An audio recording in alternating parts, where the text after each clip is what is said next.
I was first diagnosed with multiple myeloma in April of 2016. We had just retired and spent a winter in Florida, and I felt perfectly fine. My GP had scheduled me for investigation for anemia when we came back from Florida. The results of those tests showed very quickly that it wasn't just mild anemia, but that I had multiple myeloma. And that just came out of the blue. I was fine. What do you mean I have cancer? First question is, myeloma, what's that? Never heard of it before.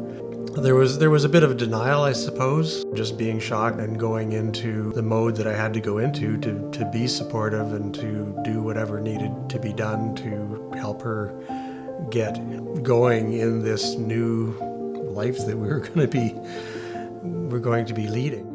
All of it unfolded so quickly. Learning about what I was going to be facing when I felt perfectly fine was shocking.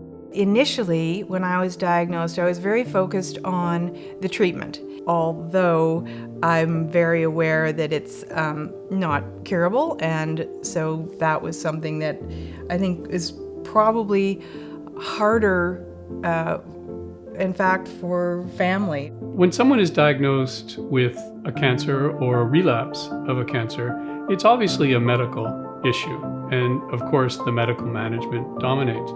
But it's really important to reflect on the fact that it's also a psychological issue. And that's why, for instance, a hematologist will almost always say, I can do my job from a medical point of view, but what we'd like from you is hope and maintain that willingness to move forward.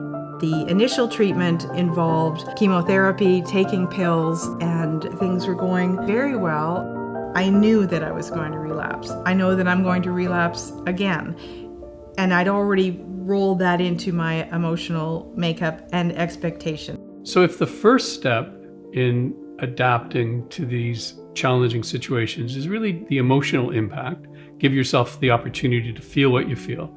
The second is what I call disease acceptance, which is that we somehow have to come to terms with this so that we can develop a tackling spirit to move forward.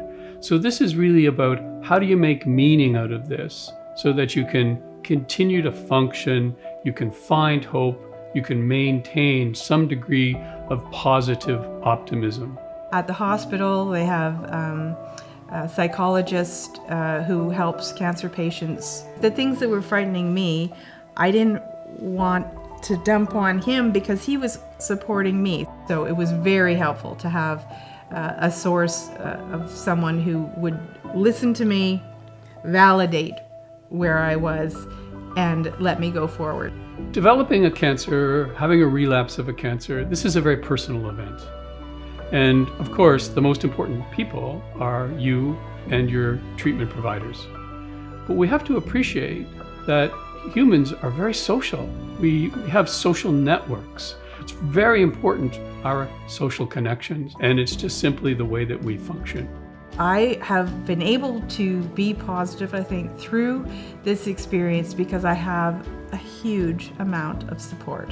I had started a support group in our area because I feel so strongly about the effectiveness of support groups. It's a supported learning environment. It's not just me in the basement with my computer getting scared at 2 a.m. It's sitting around a table with new friends who are at different stages of their myeloma, from newly diagnosed people to people who've been dealing with it for 10 years, because that's so hopeful. And learning about the treatments that somebody else has already been through. Psychosocial support for cancer is such an important, needed area because of the way humans work. We sort of have the logical side of us. You've got a problem, let's work on the solution. And if that was it, everything would be great. But humans actually are less dominated by logic, and we're emotional. And it's that emotional side where the psychosocial issues become so important to address. Listen to what your partner has to say. Do everything you can to help them. It's almost 2 years that I've been in treatment from my first relapse, and there will be another relapse. Talking to other patients that I knew who were going through similar things, and finding support, whether it's your partner, a support group, or close friends, that's enormously helpful.